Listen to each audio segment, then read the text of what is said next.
뜻은 의인을 통해서, 자신의 아들을 통해서 역사하고 있는 것이 바로 오늘 이 누가복음의 말씀입니다. 우리가 이 누가복음의 말씀은 깊게 볼 필요가 있는데요. 특히 이 말씀을 통해서 우리는 예수님이 어떤 분이신가라는 것을 정말 구약의 말씀을 인용했다면, 그걸 성취한 자라면 예수님은 어떤 분이신가가 바로 오늘 이사야 이 말씀을 인용함을 통해서 알 수 있습니다. 첫 번째는 뭐죠? 인용했던 것처럼 하나님의 영이 내게 임하셨나니.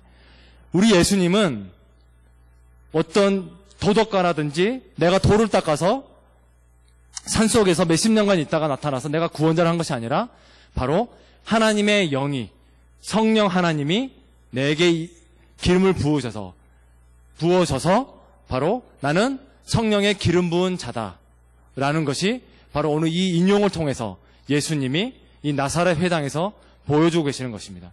그 두 번째는 바로 뭐죠? 나는 가난한 자에게 기쁜 소식을 전하러 온 자다. 그 말은 뭔 말이죠?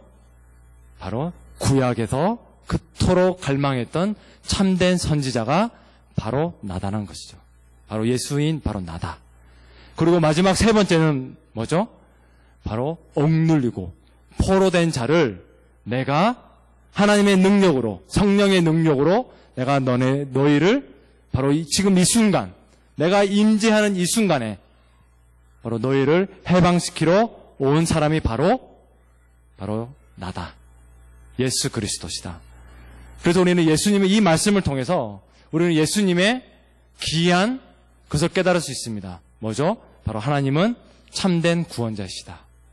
우리의 죄를 사하시고 오직 하나님이 할 수 있는 그 역할을 하러 오셨다. 그리고 또한 구약에서 그토록 몇천 년 동안에 참된 메시아가 오기만을 갈망했던, 그리고 그 예언을 성취한, 그리고 참된 구약의 말씀을 성취한 참된 선지자가 바로 나다. 그래서 예수님은 바로 참된 선지자요, 참된 구원자임을 바로 오늘 이 말씀을 통해서 얘기하고 계시는 것입니다. 여기에서 우리가 더 충격으로 받아들여야 될 것은, 정말 놀라움을 받아야 될 것은 뭐냐면요, 바로 21절에 나왔던 것처럼 예수님이 이사야를 선포한 다음에 내려와셔서 이렇게 앉아 있는데, 그러면 사람들이 놀라서 그 사람을, 예수님을 쳐다보게 됩니다. 그 20절 내용이죠. 그런데 마지막 21절에 그 사람들을 향해서 예수님이 정말 중요한 말씀을 하고 계시죠. 뭐라 하죠? 오늘 예배드리는 너네들 가운데 내가 선포한 이 말씀을 듣고 반응하는 자에게는 그 말씀이 너네들 마음 가운데, 삶 가운데 이루어질 것이다, 성취할 것이다 라고 얘기합니다. 그게 왜 그렇죠? 바로 내가 참된 구원자이기 때문에, 내가 있고 내가 하는 말씀을, 내가 하는 얘기를, 내가 하는 진리를 너네들이 반응했을 때 그 반응하는 자가 너의 내면과 너의 삶을 바꿔나갈 것이다. 이게 은혜입니다. 이게 바로 하나님의 은혜입니다. 그렇다면 우리는 질문해야 됩니다. 뭐죠? 하나님은 2000년 전에 십자가의 보혈을 통하여서 우리의 모든 죄를 짊어지시고 우리의 모든 질고를 아시고 구약의 모든 약속을 성취하시면서 구원의 길을 이 나사렛 고향에서 배척받는 가운데서도 우리에게 진리의 길을 보여주셨습니다. 참된 영원한 생명의 길, 구원의 길, 더 이상 사람과 비교하지 않고 더 이상 사람의 철학에 따라서 내가 휩쓸리지 아니하고 영원히 주님과의 깊은 교제 가운데서 나아갈 수 있는 그 길을 하나님 아들 되신 그분이 이 재앙 많은 땅에 오셔서 그 길을 보여주셨습니다. 그게 엄청난 은혜입니다. 그게. 그래서 우리는 어떻게 반응해야 될까요? 오늘 저는 여러분에게 두 가지를 제안하고 싶습니다. 첫 번째는 오늘 이 이사야 말씀을 인용한 예수님의 말씀처럼 첫 번째는 저는 여러분이 심령이 가난했으면 좋겠습니다.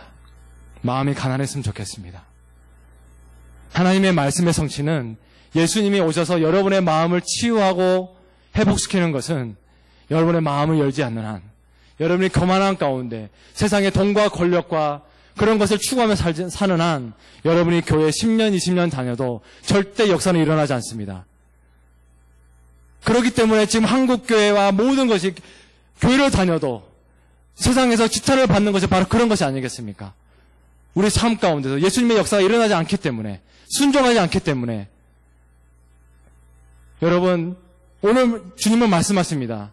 너희가 만약에 내가 복음을 오로 기쁜 소식을 전하러 온 것은 다른 사람이 아니라, 교만한 사람이 아니라 바로 심령이 가난한 사람, 내가 그 사람을 찾으러 왔노라.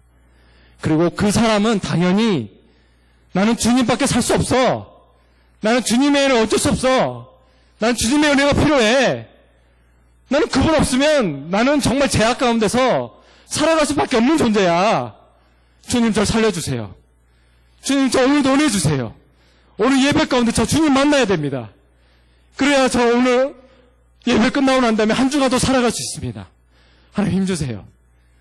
그런 사람 앞에 하나님은 역사하시고 치유하십니다. 자유함을 주십니다. 그게 심령한 가난한 사람에게 하나님이 이 기쁜 소식을 주러 오셨습니다. 여러분 그런 사람 됐으면 좋겠습니다.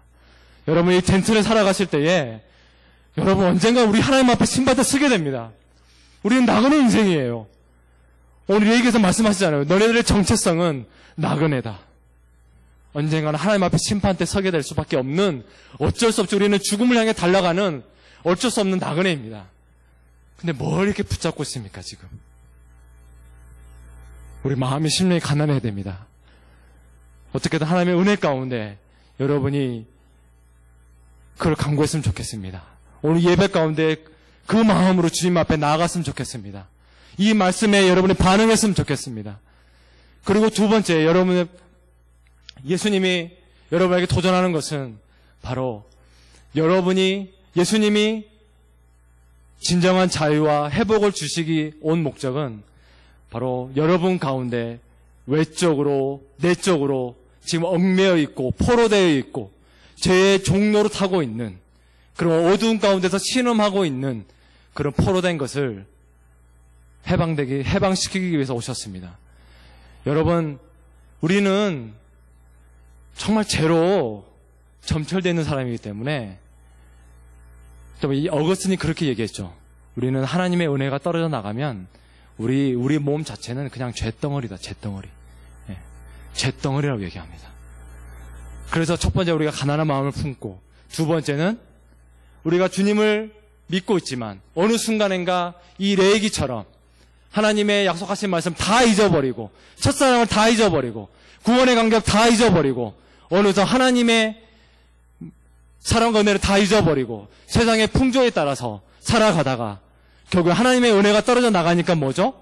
바로 외적으로는 수많은 우상을 섬기고 살아가고, 바알 같은 선지자를 바알을 섬기고 살아가고, 그리고 우리 내면적으로는 내면에 수많은 하나님 앞에 아뢰기 힘든 그런 것들, 내면의 포로가 되어서 억눌리면서 살아가고 있는 거, 여러분 그것을 오늘 우리 예배 가운데 하나님 앞에 겸손하게 아뢰었으면 좋겠습니다.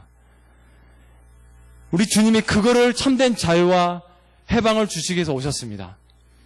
여러분, 얼마나 지금 주님의 은혜가 떠난 사람들의 모습은 수많은 우리 한국 경쟁 가운데서 돈의 노예가 되고,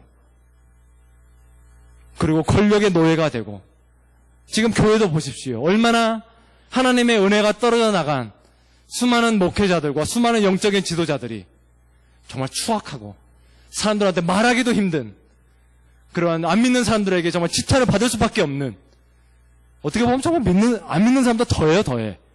저는 보면서 저는 진짜 눈물이 막 나더라고요. 막 이사야 선지자처럼 막 땅을 치면서 막, 이거는 온 교회가 회개해야 될 이 시기 가운데서 그만큼 사단의 역사는 무서운 겁니다.